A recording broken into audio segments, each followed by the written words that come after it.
Salut les copains, on se retrouve ce soir pour un débrief du Classico. Le match s'est terminé il y a quelques minutes maintenant. Le Barça s'est incliné au Camp Nou face au Real Madrid de Zinedine Zidane. 3 buts à 1 pour les Madrilènes évidemment.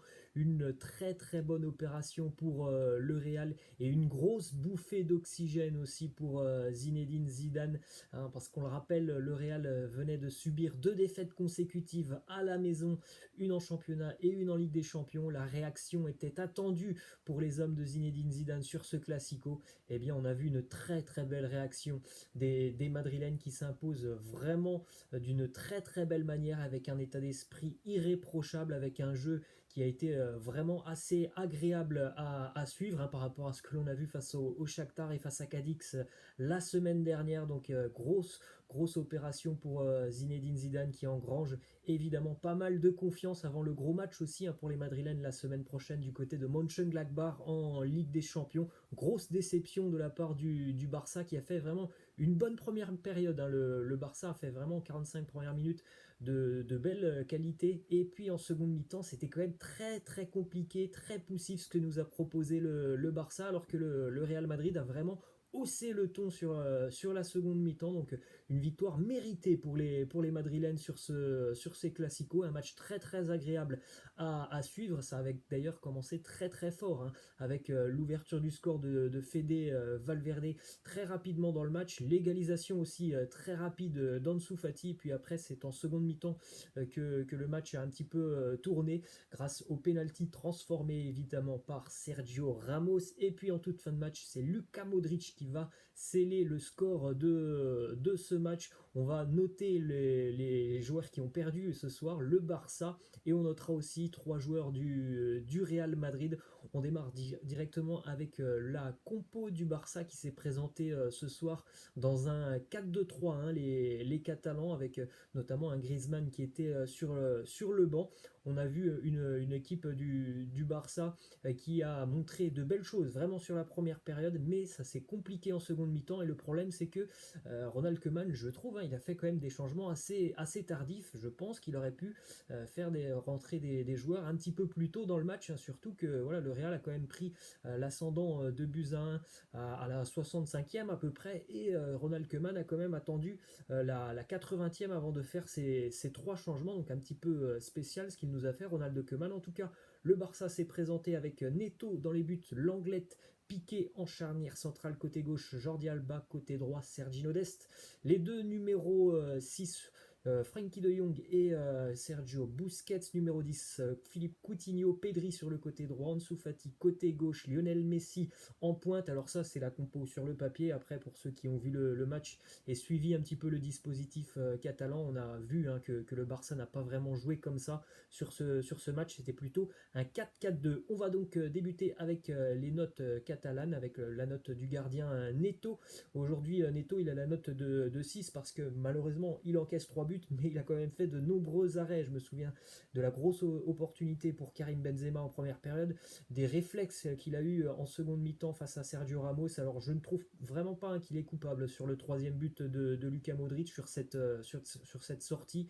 Il y va pas pour prendre le ballon, en tout cas pour se saisir du ballon. Il y va tout simplement pour renvoyer le ballon un petit peu plus loin. Malheureusement pour lui, il y a un contre qui est favorable aux Madrilènes. Donc c'est quand même un bon match, hein, de la part de Neto. En charnière centrale, on avait Clément Langlette fautif sur le penalty sur Sergio Ramos, hein, que Ramos va évidemment convertir. Tu ne peux pas faire ce genre de faute en sachant qu'il y a la VAR. Tu ne peux pas faire ce genre de faute lorsqu'il y a 1-1 dans un match aussi important. C'est une grossière erreur de Clément Langlette. Alors peut-être que oui, il y a une petite poussette de Sergio Ramos, mais le tirage de maillot, évidemment, ça n'allait pas passer à la VAR, et ça n'est pas passé. Clément Langlette, pas très très rassurant ce soir, tout comme Gérard Piqué, que je trouve un peu lourd, un petit peu lent. Il se base uniquement sur son placement, mais par contre dans l'anticipation, il n'est pas très bon. Sur le premier but et l'ouverture de Benzema pour Valverde, il est entre deux, il ne sait pas trop quoi faire, sortir sur Benzema, suivre Valverde, au final ça fait but pour le Real. Donc là aussi, pas super le match match de Gérard Piqué. Côté gauche, on a eu Jordi Alba. Jordi Alba, il a la note de 5. C'est lui qui va amener le premier but pour Ansu Fati en première mi-temps. Il faut savoir que du côté du Barça, comme je l'ai dit, hein, il y a eu une très très belle première mi-temps. Et en seconde mi-temps, c'était vraiment très très moyen. Donc il y a des joueurs qui étaient très bien en première mi-temps et qui étaient beaucoup moins bien en seconde mi-temps. Jordi Alba, il en fait partie pour moi. C'est la moyenne ce soir, mais pas plus. De l'autre côté, on avait Sergino Dest qui a fait vraiment un super match. Il faut aussi rappeler que Dest, quand même, il n'a pas beaucoup d'automatisme avec ses coéquipiers. Et malgré le peu d'automatisme, c'est quand même assez intéressant. On nous avait vendu quand même un joueur très très offensif, on l'a vu. Mais il sait aussi défendre Sergino Dest, Sergino Dest, il est là dans les duels, il est là aussi pour récupérer quelques ballons, donc c'est assez intéressant en plus hein, ce qu'il nous propose offensivement, ce n'est pas du Sergi Roberto. Ensuite en numéro 6 on retrouvait Frenkie de Jong, auteur d'une bonne première mi-temps, et puis voilà, c'était beaucoup plus compliqué en seconde mi-temps dans la créativité, dans les ballons à récupérer, donc lui aussi ça sera la note de 5. Je suis un petit peu plus sévère avec Busquets, que je trouve vraiment très très moyen hein, depuis le début de saison. Alors bon, ça date pas du début de saison, mais je trouve que ça ne s'arrange pas hein, pour Busquets. Je le trouve très très lent. Je trouve aussi en plus, hein, on l'a encore vu ce soir, hein, que il y a des passes qui sont quand même assez simples à réussir, qu'il ne réussit plus. Ça montre que le joueur est un petit peu sur le déclin déjà depuis quelques mois, et il est beaucoup trop lent pour un jeu comme celui du Barça. Je trouve qu'il ne mérite pas la moyenne. Philippe Coutinho, je lui donne la note de 6. Là aussi, Philippe Coutinho, énormément présent ce soir, surtout sur la première mi-temps. Et puis en seconde mi-temps, peut-être que physiquement, c'était un peu dur pour lui, qui a accumulé aussi les matchs avec la sélection brésilienne. En seconde mi-temps, il a beaucoup tenté, mais très très peu réussi. Mais malgré tout ça, je trouve qu'il mérite la note de 6. Côté droit, on avait Pedri. Alors Pedri, on a vu que c'était un joueur qui techniquement était très très à l'aise, très précis dans tout ce qui est passe. En revanche, très peu de percussions.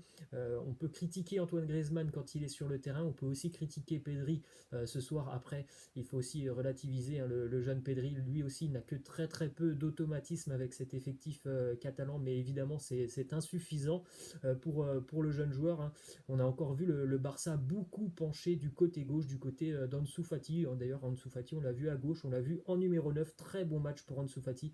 Buteur évidemment, mais il est vraiment très très doué techniquement dans la percussion. Il apporte beaucoup pour Léo Messi. Léo Messi, je lui aurais mis la note de 7 en première mi-temps, et puis en seconde mi-temps, la note de 5. Il n'a rien réussi en seconde mi-temps, Léo Messi. Par contre, il a beaucoup apporté en première mi-temps. C'est lui qui amène aussi le premier but avec cette ouverture pour Jordi Alba. Donc au final pour Messi sur un Classico, bah, ça fait 5 parce que la deuxième mi-temps n'est pas très très bonne. Du côté du Real Madrid, je vais noter 3 joueurs qui pour moi ce soir ont été déterminants, un par poste. Alors évidemment bon, on va pas parler de Thibaut Courtois qui fait un bon match. Sergio Ramos, le retour très très important, on l'a vu, il a manqué face au Shakhtar, il a manqué la semaine dernière hein, lorsqu'il est sorti face à Cadix. Là on le voit déjà revenir. En plus de ça, il n'avait pas l'air très gêné par sa blessure d'une semaine. On voit que c'est vraiment le patron. On a tout de suite vu aussi, juste à côté de lui, Varane qui était bien. Ça montre à quel point Ramos a une influence incroyable dans le jeu du Real Madrid. A noter aussi la bonne prestation de Federico Valverde au-delà du but. Il a récupéré beaucoup de ballons. Il était très très agressif dans les duels. C'était pas le cas face au Shakhtar. Et la très belle prestation aussi de Karim Benzema, l'ouverture sur le but de Federico Valverde, c'est incroyable. Benzema, il joue 9, il joue 10, il joue 8 du côté du Real Madrid. C'était un très très bon match de la part de KB Nueve. Voilà les amis, c'est la fin de ce débrief. Vous pouvez me laisser en commentaire ce que vous avez pensé de ce match. Je vous laisse et je vous dis à demain.